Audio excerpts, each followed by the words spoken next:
ලංකාවේ දැනට පවතින දත්ත සහ ජනගහන වාර්තා අනුව වඩාත්ම බහුල සහ ජනප්‍රිය වාසගම් 10 පහත පරිදි වේ. පෙරේරා. ලංකාවේ වැඩිම පිරිසක් භාවිතා කරන වාසගම මෙයයි. පෘතුගීසි සම්භවයක් සහිතයි. ප්‍රනාන්දු. මීළඟට බහුලෝම දක්නට ලැබෙන වාසගමයි. ද සිල්වා. මෙයද ඉතා ජනප්‍රිය බටහිර සම්භවයක් සහිත වාසගමකි. බණ්ඩාර. සිංහල රදල හෝ උඩරට පිලපත් නාමයක් ලෙස ආරම්භ වූවකි. කුමාර. බොහෝ විට මැදනමක් හෝ වාසගමක් ලෙස බහුලව යෙදෙයි. දිසානායක. ඉපැරණි සිංහල නිල නාමයකින් පැවතෙන්නකි. ජයසිංහ. ඉතා සුලභ සිංහල වාසගමකි. ගුණවර්ධන.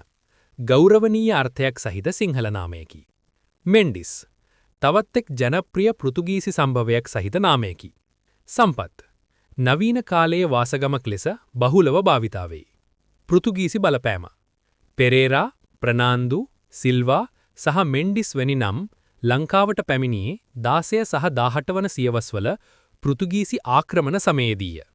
ගේ නම් පැරණි සිංහල ක්‍රමයට අනුව බොහෝ දෙනෙකුට පෙළපත් නාමයක් ඇති අතර වාසගම ලෙස භාවිතා කරන්නේ ඉහත සඳහන් කළ කිටි නම්ය. ප්‍රාදේශීය වෙනස්කම්.